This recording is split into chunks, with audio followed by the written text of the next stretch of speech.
For the circuit as shown in following figure 1, calculate the current in various branches. All the resistance are in ohms. So we need to calculate what is the value of current here, what is the value of current flowing here, and what is the value of current flowing in this branch, all the branches. So how we can calculate? See, there are many methods to calculate the current. The two famous methods are, basic methods are mesh analysis or nodal analysis. We can apply either mesh analysis or by nodal analysis, we'll get the same result. Or one more method we can apply, we can see here, that current division rule. So either we apply mesh analysis or either we apply nodal analysis, either we apply current division rule, we will get the same results of currents. So let us see them one by one and verify that we get the same results, and also you will be familiar with all the methods. So let us start solving first by mesh analysis. So we can see here two loops are there. Please note that mesh analysis is also called as loop law, or by finding current by applying loop law or Kirchhoff voltage law. Okay, so we can see here two loops. So we can apply, two currents are flowing. Let us assume the two currents are flowing in loops. Let the current flowing in loop 1 be I1, and let us denote the current flowing in loop 2 as I2. Now first and foremost, you must assign the signs to battery. Don't see the direction of current flowing. First of all, assign the signs to the batteries. The longer terminal will represent plus and the shorter terminal will represent minus. Now you can take this direction of current either in clockwise direction or anti-clockwise direction. You see that I have taken in clockwise direction.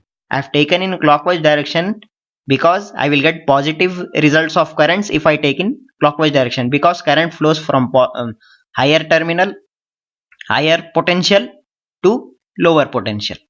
You can take opposite also, that is you can take also in anti-clockwise direction, but you will get your results in negative values, negative currents you will get.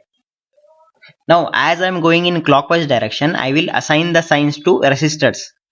So as I am going in clockwise direction, plus minus, here also plus minus. For loop 1, this is loop 1 and this is loop 2. So first we will take KVL of loop 1. Applying KVL in loop 1, KVL states that the sum of the voltages inside the closed loop is equal to 0. So as I am going in clockwise direction, I will be taking second sign always. So starting from 25 volt, the second sign is plus. And please note that do not change the sign of the battery. Whether you take in clockwise direction, whether you taking in anti-clockwise direction, do not disturb the signs of the battery. So starting from 25 volts, so second sign here is minus as I am going clockwise. So plus 25.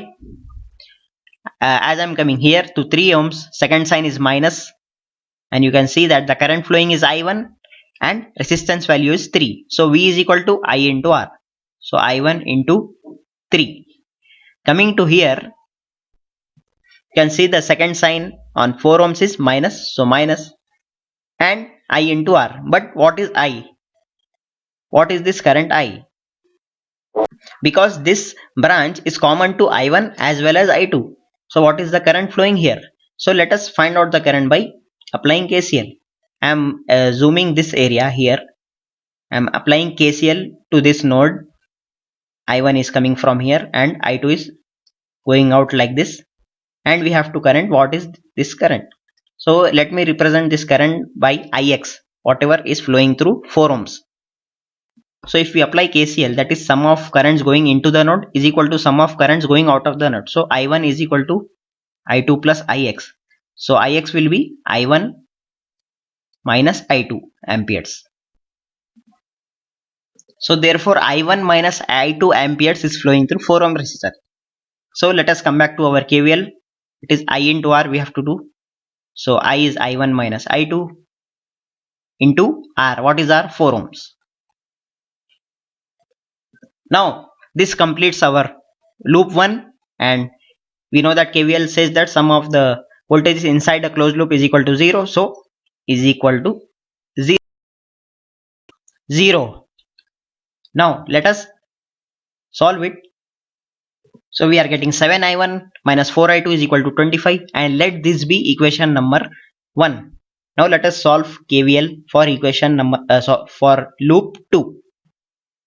Now coming to loop 2, first and foremost thing is that we have to assign signs to resistors. Sorry, this is 7 ohms. So let's assign signs to resistors. As I'm going clockwise, I will assign signs to resistor, that is plus minus, here also plus and minus. Now let us start our KVL. Let us start from here, that is let us start from 7 ohms. The second sign is minus, so minus. So I2 is flowing and resistance is 7 ohms, so I into R, that is V is equal to I into R from Ohm's law. So I2 into 7, coming here minus, and we have to find what is the current flowing here.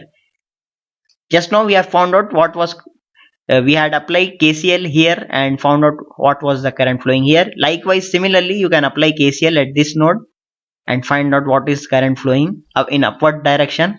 You will get result as I2 minus I1 amperes flows up in upwards direction. You can verify it. So voltage is current into resistance, so current is I2 minus I1 times the resistance, which is 4 ohms. So this completes our second loop also. So press equal to 0, because KVL states that sum of the voltages inside a closed loop is equal to 0. Now let us solve it. So we are getting 4i1 minus 11i2 is equal to 0. Let this represent equation number 2. Now we have got the two equations and we have to find I1 and I2. We have got two equations and two unknowns. So you can easily calculate from here also, taking from the second equation. You can have a relation between I1 and I2, then substitute in equation number 1 and you will get your result. And then you substitute back into the equation formed by I1 and I2, then you will get your another result. That is, you can take out I1 and I2 like that also. But then why are we using calculators? The calculators can easily solve this two equation and two unknown, so that you will get your result directly without solving by hand. So press mode setup here, go to equation, that is number 5, press 5. The first equation is two unknowns, that is you can see ANX plus BNY plus CN, press that. So you have to write in that format, that is ANX plus BNX plus is equal to C. So here A is 7i1, so 7, press equal to jump from A to B, minus 4i2, so write minus 4, and C is 25. So press again equal to jump to second row. So second is 4i1, so 4, press equal to, then minus 11i2, so minus 11, press again equal to, and this is 0, so click on 0, press equal to, then again press equal to, we will get X. What was X? X is I1 and that is unknown 1. So unknown 1 is 4.5 amperes. Press again equal to, you will get Y, that is unknown 2, that is I2. You will get your result as 1.639 amperes. So like that you have found out I1 and I2 easily by using calculator. So we have calculated I1 and I2, that is I1 is equal to 4.5 amperes and I2 is 1.6 amperes. Now let us represent it in the circuit. So we have assumed I1 flowing like this. So current I1 is 4.5 amperes and I2 we have represented in clockwise like this. So I2 is 1.6 amperes. And coming to this middle branch, we have already seen in KCL that I1 minus I2 current was flowing. So it is 4.5 minus 1.6 ampere, that is 2.9 amperes of current is flowing in the middle branch or through 4 ohms of resistor. So I represent it by I3, that is 2.9 amperes. Okay. So in the next video we are going to solve the same problem with nodal analysis method, and let us verify we are getting same results or not. Okay.